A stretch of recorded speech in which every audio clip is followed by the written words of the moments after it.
ആത്മമിത്രം ആത്മമിത്രം യേശുയൻ ആത്മമിത്രം. ദൈവത്തിൻ്റെ വിലയേറിയ നാമം എന്നും എന്നേക്കും വാഴ്ത്തപ്പെടുമാറാകട്ടെ. വീണ്ടും വരുന്നവനായ കർത്താവായ യേശു ക്രിസ്തുവിൻ്റെ നിസ്തുല്യ നാമത്തിലുള്ളതായ സ്നേഹവന്ദനം എല്ലാവർക്കും ഒരിക്കലൂടെ അറിയിച്ചു കൊള്ളുന്നു. വീണ്ടും ഈ പ്രഭാതത്തിങ്കൽ നമുക്കിപ്രകാരം ആയിരിക്കാൻ വലിയവനായ ദൈവം സഹായിച്ചതോർത്ത് ദൈവത്തെ സ്തുതിക്കുന്നു, വാഴ്ത്തുന്നു. ഈ രാവിലെ ദൈവവചനത്തിൽ നിന്ന് അല്പമായ രീതിയിൽ ഈ പ്രഭാത ധ്യാന ചിന്തയോടുള്ള ബന്ധത്തിൽ ചിന്തിപ്പാൻ ദൈവം തന്ന സാവകാശത്തെ ഓർത്ത് ദൈവത്തെ സ്തുതിക്കുന്നു. കഴിഞ്ഞ ദിവസം നാം പുറപ്പാട് പുസ്തകം 19-ാം അധ്യായത്തിൻ്റെ ആമുഖം എന്ന രീതിയിൽ ചില കാര്യങ്ങൾ നാം ചിന്തിക്കുകയുണ്ടായിരുന്നു. ഇന്ന് നമുക്ക് ഒന്നും രണ്ടും വാക്യങ്ങളൊന്ന് നമുക്ക് വായിക്കാം. നമുക്കറിയാം, 1 മുതൽ താഴോട്ടുള്ളതായ വാക്യങ്ങൾ എന്ന് പറയുന്നത് peoples coming to the mountain, ജനങ്ങൾ ആ സിനായി പർവ്വതത്തിൻ്റെ അടിവാരത്തിലേക്ക് വരുന്നതാണ് നാം കാണുന്നത്. ഈ 1-2 വാക്യത്തിൽ Israel campus at mount Sinai, Israel മക്കൾ സിനായി മലയുടെ അടിവാരത്തിൽ വന്ന് താമസിക്കുന്ന രംഗമാണ് കാണുന്നത്. നമുക്കൊന്ന് വായിക്കാം. പുറപ്പാട് പുസ്തകം 19-ാം അധ്യായം 1-2 വാക്യങ്ങൾ. അവിടെ ഇപ്രകാരമാണ് കാണുന്നത്. ഇസ്രായേൽ മക്കൾ മിസ്രയീം ദേശത്തു നിന്ന് പുറപ്പെട്ടതിൻ്റെ 3-ാം മാസത്തിൽ അതേ ദിവസം അവർ സീനായ് മരുഭൂമിയിൽ എത്തി. അവർ രഫീദീമിൽ നിന്ന് യാത്ര പുറപ്പെട്ട് സീനായ് മരുഭൂമിയിൽ വന്നു. മരുഭൂമിയിൽ പാളയമിറങ്ങി. അവിടെ പർവ്വതത്തിന് എതിരെ ഇസ്രായേൽ പാളയമിറങ്ങി. ഇവിടെ നാം കാണുന്നത് സീനായി മരുഭൂമിയിലേക്ക്, സീനായിയുടെ പർവ്വതത്തിൻ്റെ അടുക്കലേക്ക് വരികയാണ്. അനേക വർഷങ്ങൾക്ക് മുമ്പ് മോശ ഈ സീനായി പ്രദേശത്താണ്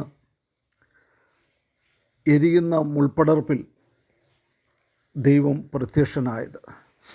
ആ സ്ഥലത്തേക്ക് വീണ്ടും മോശയും കൂട്ടരുമായിട്ട് വരുന്നു. 3 മാസം കഴിഞ്ഞു മിസ്രയീമിൽ നിന്ന് ഇറങ്ങിത്തിരിച്ചിട്ട്. ഈ 3 മാസത്തിനുള്ളിൽ അവർ ദൈവത്തിൽ വളരെ ആശ്രയിക്കുവാനായിട്ട് സാധിച്ചു. അങ്ങനെ ദൈവത്തിൽ ആശ്രയിച്ചുകൊണ്ട് ആ സ്ഥലത്ത് അവർ ആയിരിക്കുകയാണ്. ദൈവത്തിൻ്റെ വലിയ വിടുതൽ മിസ്രയീമിൽ നിന്ന് അവർ കണ്ടു. അവരെ മുന്നോട്ട് യാത്രയയച്ച ദൈവത്തിൻ്റെ ആ കരുണ അവർ കണ്ടു. ആ ചെങ്കടലിൽ അവർക്ക് വലിയൊരു വിജയം, അവർ ചിന്തിക്കാത്തതുപോലുമായുള്ളതായ രീതിയിലുള്ളതായ ഒരു വിജയം ദൈവം കൊടുത്തത് അവർ കണ്ട്. മാത്രമല്ല, ആഹാരവും വെള്ളവും ഒക്കെ ദൈവം വളരെ വളരെ അതിശയകരമായ രീതിയിൽ അവർക്ക് കൊടുത്തു. മാത്രമല്ല, അമാലേക്യരുടെ മേൽ വലിയൊരു ജയം പ്രാർത്ഥന മുഖാന്തരമായിട്ട് ഉണ്ടായി. അപ്പോൾ ഈ കാര്യങ്ങളൊക്കെ കണ്ട് അവർ ദൈവത്തിൽ ആശ്രയിച്ചു കൊണ്ടാണ് ഇപ്പോൾ ഈ മരുഭൂമിയിൽ എത്തിയിരിക്കുന്നത്. ഇസ്രായേൽ മക്കൾ മിസ്രയീമിൽ നിന്ന് പുറപ്പെട്ടതിൻ്റെ 3-ാം മാസത്തിൽ അതേ ദിവസം തന്നെ സീനായ് മരുഭൂമിയിൽ എത്തിയിരിക്കുകയാണ്. അവർ മരുഭൂമി എന്ന് പറയുമ്പോൾ നമുക്കത് മണലാരുണ്യമാണെന്ന് പറയുവാനായിട്ട് സാധിക്കുകയില്ല.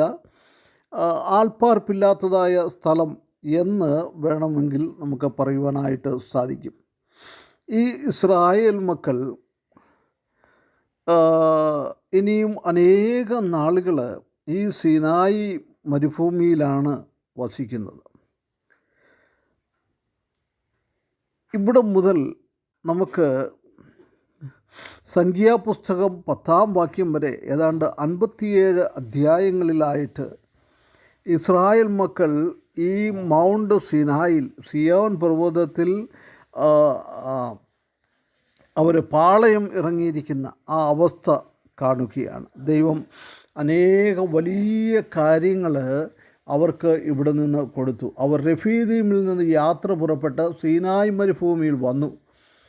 അങ്ങനെ റെഫീദീമിൽ നിന്ന് അവർ യാത്ര പുറപ്പെടുകയാണ്. സീനായ് മരുഭൂമിയിൽ അവർ വന്ന് ദൈവത്തിൻ്റെ അദൃശ്യമായ കരം അവർ കാണുകയാണ്. ഈ സീനായ് മലയിൽ വെച്ച് തന്നെ പുറപ്പാട് പുസ്തകം 3-ാം അധ്യായത്തിൽ മോശയെ വിളിച്ചതും ഈ ദൈവം ഈ മലയിൽ വെച്ച് തന്നെയാണ്. അതേ മലയിൽ ഇന്ന് ദൈവത്തിൻ്റെ വലിയ ആ മഹത്വം കാണുവാനായിട്ട് പോകുകയാണ്. പ്രിയ വിശ്വാസികളെ, നാം രക്ഷയുടെ അനുഭവത്തിലേക്ക് വരുമ്പോൾ, അല്ലെങ്കിൽ നമ്മുടെ ക്രിസ്തീയ ജീവിതം നാം ആരംഭിക്കുമ്പോൾ ദൈവത്തിൻ്റെ മഹത്വത്തിൻ്റെ ഒരംശം മാത്രമേ നാം കാണുന്നുള്ളൂ. എന്നാൽ നാം ആ സ്ഥാനത്ത് നിന്ന്, രക്ഷയുടെ അനുഭവത്തിൽ നിന്ന് ആത്മീയമായിട്ട് മുൻപോട്ട് പോകുമ്പോൾ ദൈവത്തിൻ്റെ അനേക വൻ കാര്യങ്ങൾ, വൻ മഹത്വം നമുക്ക് കാണുവാനായിട്ട് സാധിക്കും. അപ്പോൾ ഇവിടെ ഒരു ചെറിയ പുറപ്പാട് ആയിരുന്നു മോശയുടേത്. ദൈവത്തിൻ്റെ ആ സിനായ് മരുഭൂമിയിൽ ദൈവം ആ എരിയുന്ന മുൾപ്പടർപ്പിൽ നിന്നുകൊണ്ട് മോശയോട് സംസാരിച്ചു.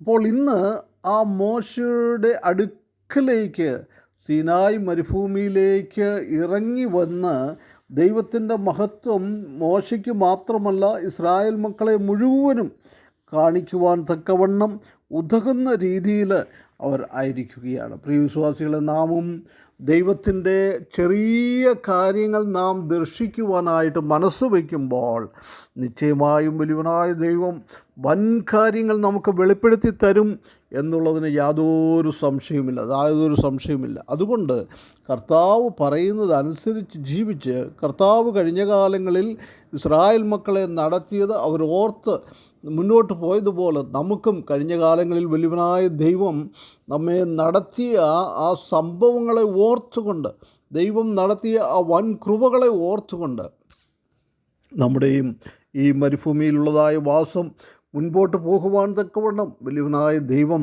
നമ്മെ ഓരോരുത്തരെയും സഹായിക്കട്ടെ. അവൻ്റെ വിലയേറിയ നാമം എന്നും എന്നേക്കും വാഴ്ത്തപ്പെടുമാറാകട്ടെ.